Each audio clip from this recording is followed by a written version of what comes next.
Computer dyan.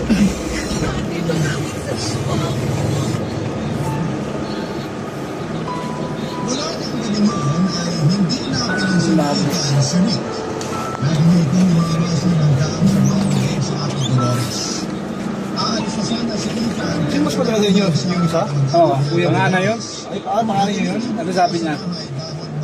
Sabi ka daw niya, magpagisa mo daw to. Pagkisa mo doon sa kanya kasi nakatambay naman doon sa garahe niyo. Kaya, Sabi ko sa kanya, kung gusto niya ipasok sa Del Monte to, o sabi ko siya, ano, yung kaibigan ko. dito kayo sa pati yung Manila. Hindi, lalamig yan. Lalamig yan namaya.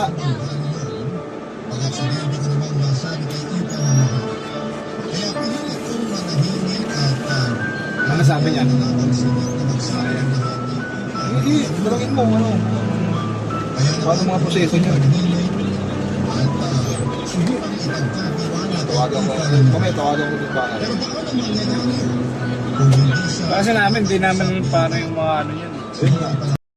Malakas yun doon kasi pag mga Belmans na, malakas ang biyahe doon sa Del Monte. Dito lang sa may Marilaw. Ay, Marilaw. Marilaw yung warehouse ng Del Monte. Nagpunta sa isang maliit na bar sa amin si Ethan at mag-isa siyang Dinat mo sila? Dinat mo na? Paalam ka na? Yung nakarating tayo. Si Kuya.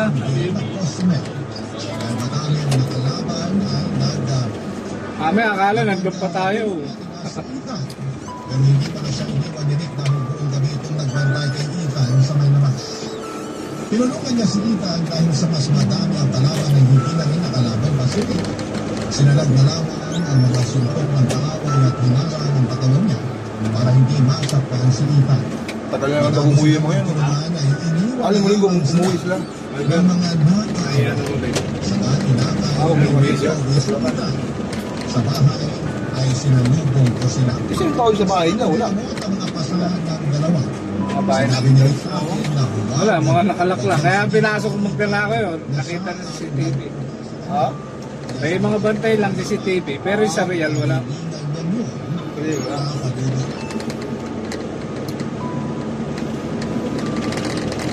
Ay, doon sa lugar ninyo, wala mang gaano makukulit siguro doon. Marami. Sa lugar natin. O dyan, doon hindi naman masyado kasi alas ano, marami rin kami mga ano, pinsan. Nag-listing ka kagabi? May mga nakaaway ka. Sino? Mga tayo. Nakilala na sila. Pwede tayo pumunta sa presinto mamaya para magsampa ng reklamo. Ito ang pagdadagat doon. Pero sila sa nila. Hindi ako dulo nito. Ano ba ko? Yung mga ano, mga makina natin. Yan lang ba yan? O yung warehouse namin. Ang lapit mo lang pala. Sa Marilao. Lakad lang. Nilakad ko lang yan, tapos yung pupunta pa kami Marilaw. Andun yung mga ako namin, yung mga makina. Yan, construction ako dati. Ang layo na. Doon ka may sa ano, ay sukat pa sa may kay Mike Bilarte. Sorry. Oh, na ano, condo. Lalakarin mo papasok dun sa may ano. Ang lawak ng ano yun. Yung tawag yun parang Ba't wala kayo service? Pinarena wala, lalakarin mo hanggang makarating ka dun sa condo. Yung condo na nagpapagawa ro. Yung sa may unit, ginagawa namin. Oh, Tinatiles namin. Baon na lang kayo, no? Ito nga, pagod lakad pati ano. Kaya nga po, ayoko na pumasok kung balik sila. Nakaaway ka ba doon? Kaya sabi ko, pag meron, aralin ko rin talaga. Oo. Kaya ireklamo na natin. Para kung ano, sometimes may makukuha mga ano, magpapagawa mga computer na sa mga subukan ko bumuo muna ng ano, yung pinakamagandang ano, taas na anong computer. Mahal kasi ng ano, buunan, isang yun. Ikaw sa unit.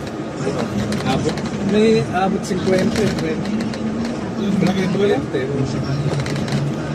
Eh, yung ginagamit ko ngayon, mga second hand lang yan, mga sa mga opisina. Binibili ko yan, second hand. May mga bumibili kasi yan eh, kasi 1 year lang yan eh. Pag sa mga office, sa mga call center. 1 year, 1 year 1 year lang, tapos pull out pull out na. agad. Palit ulit. Ngayon nangungontrata yan, binibili yan. Karaniyan. Tapos doon ako bumibili rin. Diyan sa may mayon. Kilala na nga ako kasi bumibili lagi ako dyan. Limasang.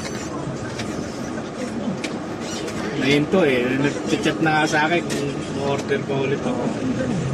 Pero wala ako. Nagtsatsagaan ko kasi mura lang. Eh, bibili kayo mamahalin. Ayan, magkano lang? 1.5 lang. Kita ka na, isang Kahit anong mangyari, palagi mo sanang ipaalala sa sarili mo yung mga salitang, kaya ko to. Magagawa ko to.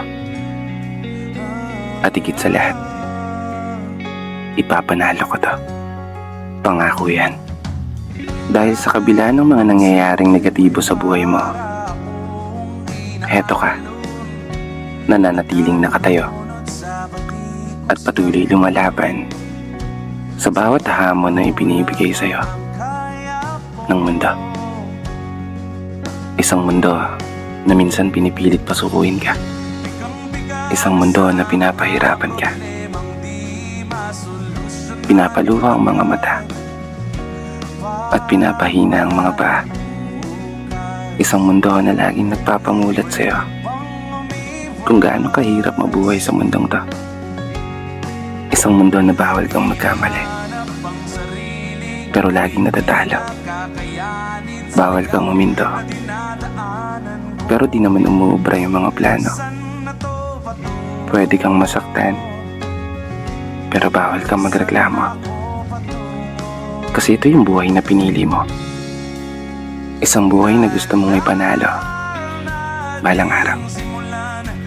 Hindi man madali, pero palagi mo pa rin tinatanaw yung lugar na gusto mong puntahan. Kahit minsan naliligaw, nalilito, nangihina, at malapit nang umayaw. Malapit nang sumuko,